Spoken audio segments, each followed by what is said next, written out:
beware of that trap. Choose, dear Beowulf, the better part, eternal rewards. Do not give way to pride. For a brief while, your strength is in bloom, but it fades quickly, and soon there will follow illness, or the sword to lay you low, or a sudden fire or surge of water, or jabbing blade or javelin from the air, or repellent age. Your piercing eye will dim and darken, and death will arrive, dear warrior, to sweep you away. Beowulf spoke. Wise sir, do not grieve. It is always better to avenge dear ones than to indulge in mourning. For every one of us living in this world means waiting for our end. Let whoever can win glory before death. When a warrior is gone, that will be his best and only bulwark. So arise, my lord, and let us immediately set forth on the trail of this troll dam. I guarantee you, she will not get away. Not to dens underground, nor upland groves, nor the ocean floor. She'll have nowhere to flee to. Endure your troubles today. Bear up and be the man I expect you to be.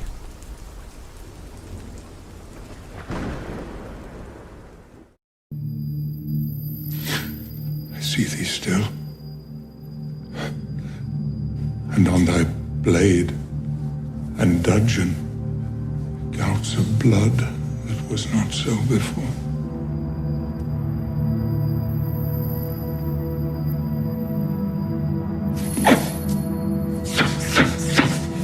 There's no such thing.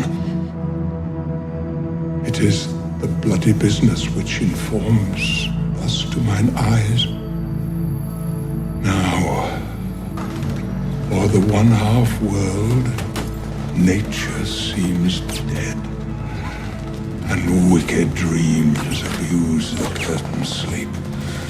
Now witchcraft celebrates pale Hecate's offerings, and withered murder, alarmed by his sentinel, the wolf whose howls his watch, thus with his stealthy pace, with Tarquin's ravishing stride towards his design, moves like a ghost. Thou sure and firm set earth, hear not my steps which way they walk. For fear thy very stones prate of my whereabouts, and take the present horror from the time which now suits with it. Whilst I threat, he lives. Words to the heat of deeds too cold breath gives. I go, and it is done. The bell invites me. Hear it not, Duncan, for 'tis a knell that summons thee to heaven.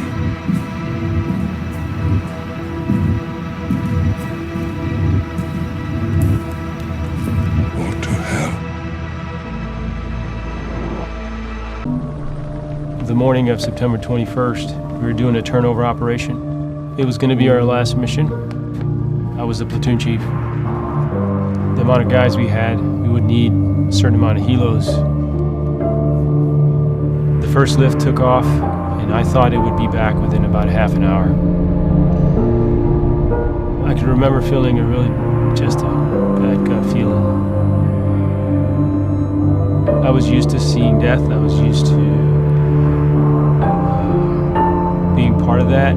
This incident just took me by surprise because they didn't even get shot down. It crashed. I lost it right then and there. I think what allows a warrior to move on is to put whatever happened aside. Just stuff it down deep. Everything was based on that last mission. I started to value who I was, what I did based on that, and the failure of that. I didn't cause it, but I identified myself with it. It broke me.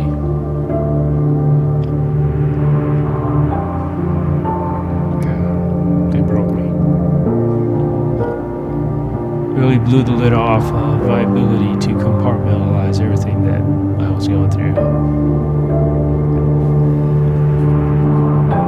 So this comes from Isaiah 61. The Spirit of the Lord God is upon me, because the Lord has anointed me to bring good news to the afflicted. He has sent me to bind up the brokenhearted. Because of my wife's advice, I ended up just walking into a VA clinic. I'm talking to a nurse practitioner to proclaim liberty to the captives and freedom to prisoners.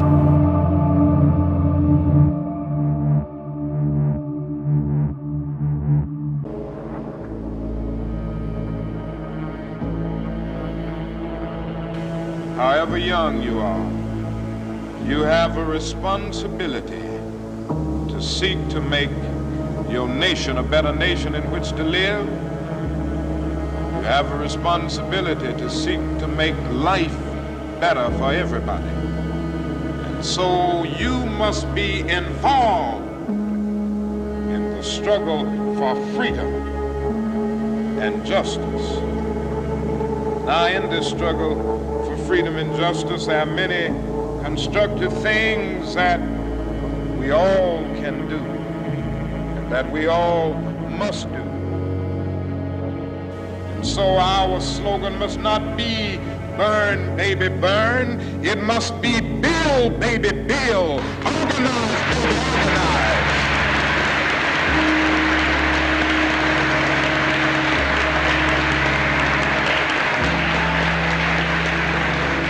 Yes, our slogan must be learn, baby, learn, so that we can earn, baby, earn.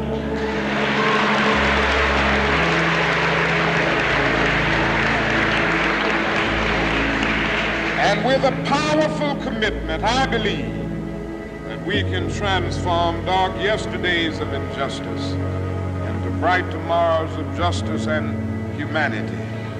Let us keep going toward the goal of selfhood, toward the realization of the dream of brotherhood, and toward the realization of the dream of understanding goodwill.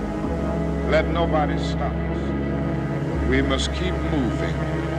We must keep going. If you can't fly, run. If you can't run, walk. If you can't walk, crawl, but by all means, keep moving.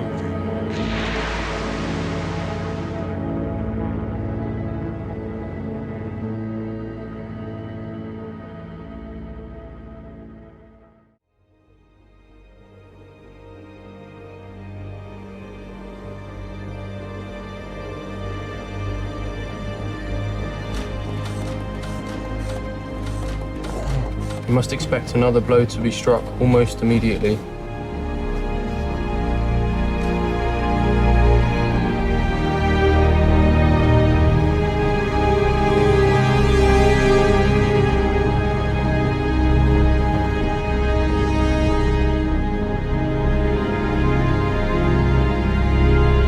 We shall go on to the end.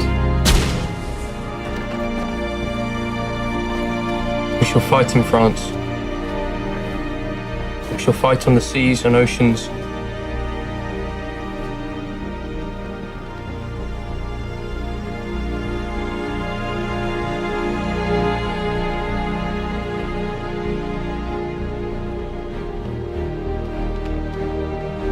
We shall fight with growing confidence and growing strength in the air.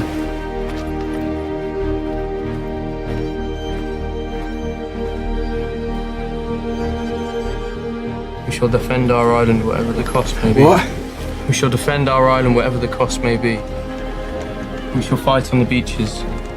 We shall fight on the landing grounds. We shall fight in the fields and in the streets. We shall fight in the hills. We shall never surrender.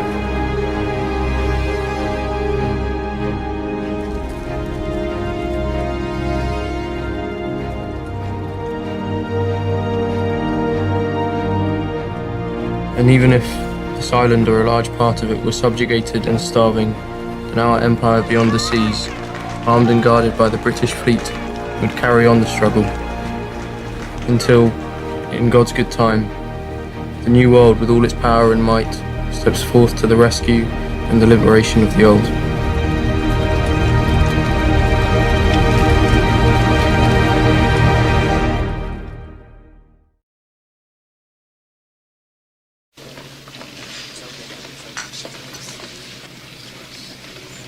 We're not gonna. You're all a bunch of fucking assholes. You know why? You don't have the guts to be what you want to be. You need people like me.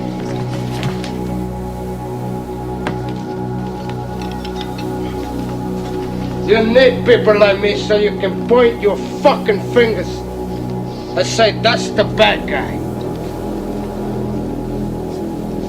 So, what'll I make you? Good? You're not good. You just know how to hide, how to lie.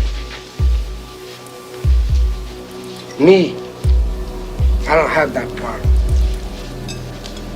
Me, I always tell the truth, even when I lie. So say good night to the bad guy. The last time you're gonna see a bad guy like this again. Well, everybody, it's Groundhog's Day again for David Goggins. If you pan it down here, you see it's about 3 o'clock in the morning and there's not a car or a person in sight. If you pan over here, it's the same thing. Not a car or a person in sight. People want to know where I find my strength at, where I get my strength. I get it from a lot of places, but right now, this morning, I'm getting it from, there's not a motherfucker that's up. There's not a car, there's not a person. Everybody's in their bed, sleep, dreading that it's a Monday, hate it's a Monday, and I'm loving it. I'm loving that where everybody's getting weaker, I'm getting stronger. It's not about the running, the swimming, the push-ups, the sit-ups. It's about what those things do for your mentality.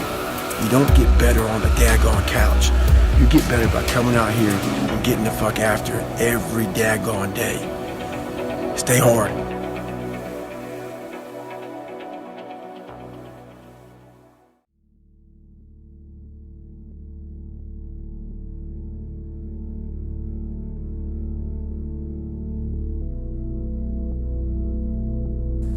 In the sense that,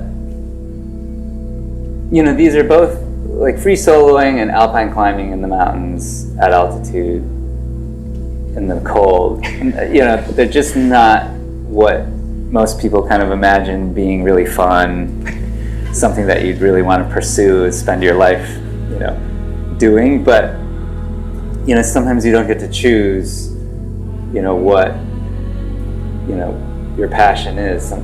Sometimes it chooses you, and if, you know, you're lucky, then maybe you are a doctor or a lawyer or, I don't know, hedge fund manager, I don't know. Certainly not a climber. Yeah. But, well, not certainly.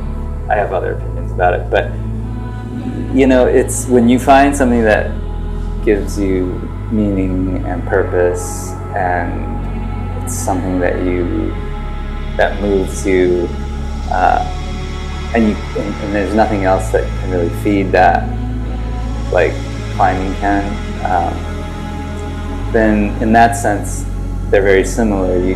They're just what you love and what you get meaning out of. So, to what degree should we be pursuing that? I mean, that's probably up for debate, but it is deeply satisfying, and we call it conquistadors of the useless. You're like chasing this thing that probably doesn't do that much for the world, but it is about the pursuit of perfection and excellence, and dreaming like outside of what you think is possible, and really pushing yourself in ways that you might have been afraid of doing before.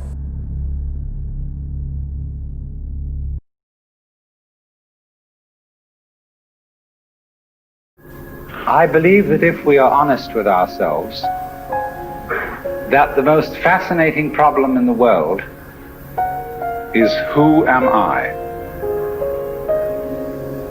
What do you mean? What do you feel when you say the word I? I, myself. I don't think there can be any more fascinating preoccupation than that, because it's so mysterious, it's so elusive.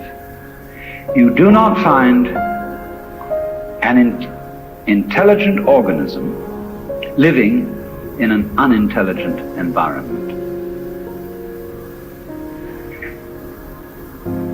Look, here is a tree in the garden, and every summer it produces apples, and we call it an apple tree because the tree apples. That's what it does. All right. Now here is a solar system inside a galaxy, and one of the peculiarities of this solar system is that, at least on the planet Earth, the thing peoples in just the same way that an apple tree apples.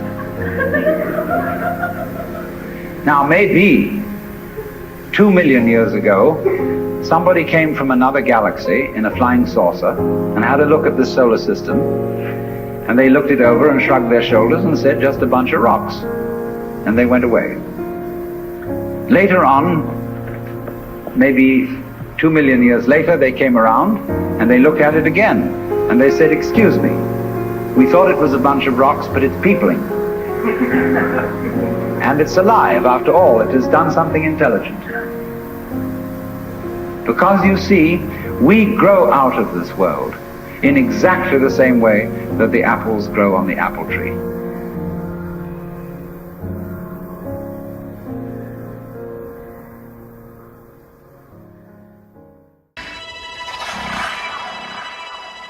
Every decision I made, I would sit down and have a conversation with myself and double check that it was the right decision, constantly talking to myself. Physically, you're taking the punishment and the pain every night. And then from a mental point of view, you have to drive yourself on and rise above any pain and just try and numb your brain. I started collapsing, hallucinating, and it had been like a sleep deprivation exercise. You couldn't physically sleep, it was too cold. You would nod off for 10 minutes and you'd wake up shaking violently. You would just go straight into like a deep dream.